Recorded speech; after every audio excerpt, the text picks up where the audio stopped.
Bonjour à tous, bienvenue à notre méditation quotidienne. Eh bien, depuis hier, nous avons commencé une nouvelle série de méditations dans ce livre du prophète Ésaïe. C'est la prophétie la plus longue de l'Ancien Testament. La prophétie d'Ésaïe a marqué l'histoire d'Israël. Ce prophète qui était prêtre à Jérusalem et qui habitait justement dans la capitale, un lettré, un homme instruit.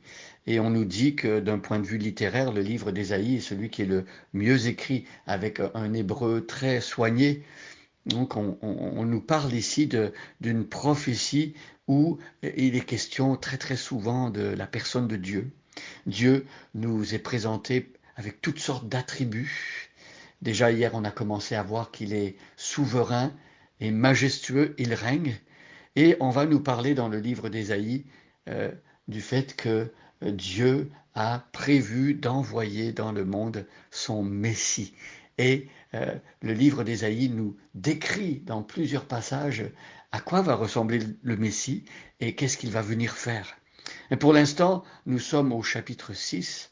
Nous avons dit hier que euh, dans ce texte, inspiré par Dieu, Ésaïe nous fait comprendre comment il a été lui-même appelé à devenir un porte-parole de Dieu.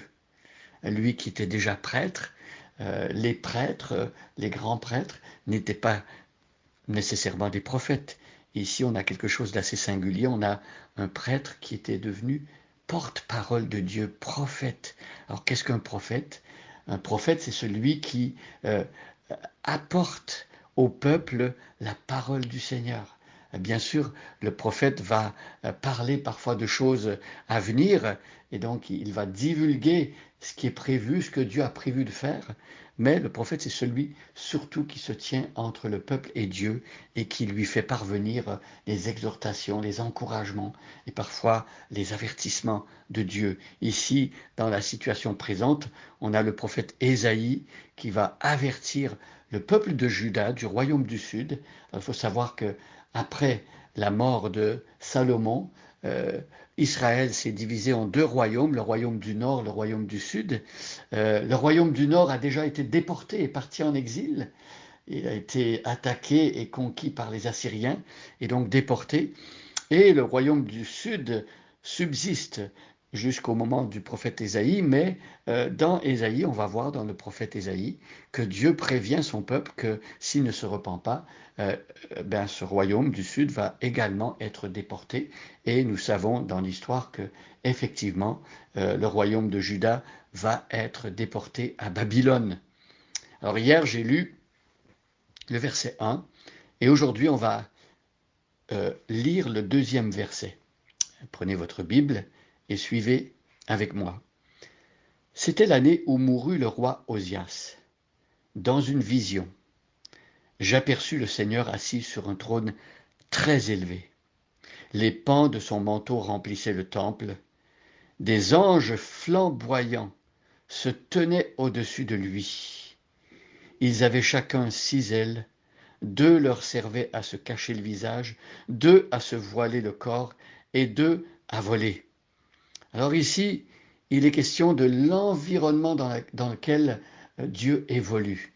C'est comme si un voile était levé et dans la vision que Ésaïe va avoir, c'est comme si Ésaïe voyait le ciel en réalité. Et là, il va voir l'environnement. Qu'est-ce qui entoure la présence de Dieu? Dieu a sa cour royale. Et dans sa cour royale, il a ses messagers. Le mot ange veut dire messager. Et ces messagers, donc, ils ont 6 ailes. Voilà, on n'a pas l'habitude de parler de l'apparence des anges, mais ici, la prophétie nous dévoile à quoi ressemblaient ces ailes. Ces anges, ils avaient des ailes pour se déplacer, et donc 2 ailes servaient à cacher leur visage. C'est comme s'ils ne pouvaient pas regarder le visage de Dieu tellement Dieu est saint, et 2 à se voiler le corps aussi. Les parties moins nobles de leur corps devaient être cachées dans la présence de Dieu. et 2 à voler, donc pour se déplacer. Voyez, les anges sont des êtres saints. Et il faut savoir que parmi les anges, il y a eu une révolte. Ça a dû se passer même avant que l'être humain soit créé.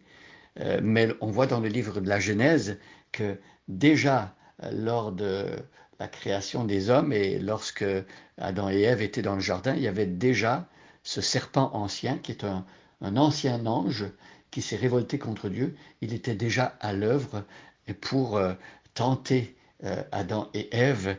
Donc, les livres d'Apocalypse nous disent par rapport aux anges que le tiers des anges s'est révolté contre Dieu quand Satan a péché contre Dieu, il a entraîné le tiers des anges avec lui.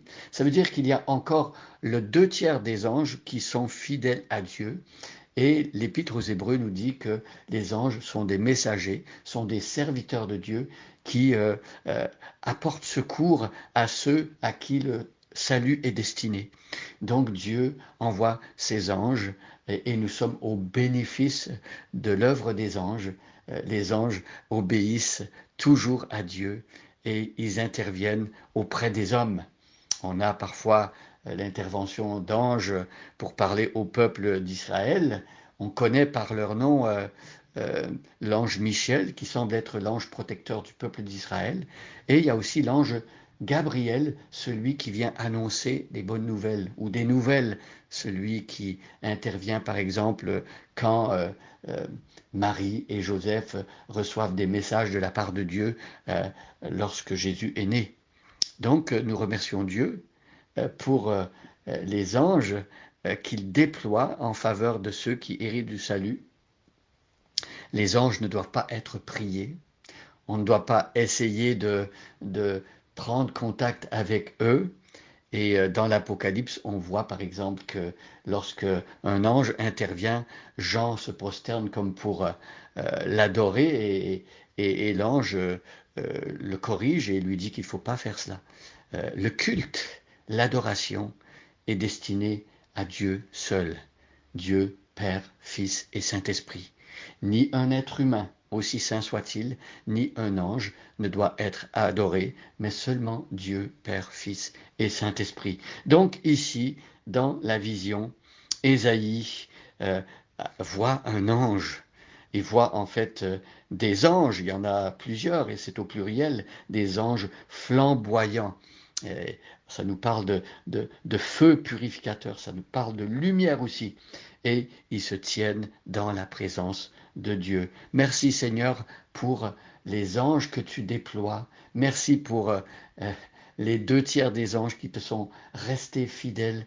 Merci Seigneur parce que tu les déploies pour envoyer des messages aux hommes et surtout pour apporter un secours à ceux qui doivent hériter du salut.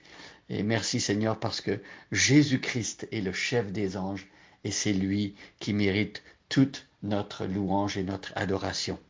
Bonne journée à chacun et à chacune et soyez bénis.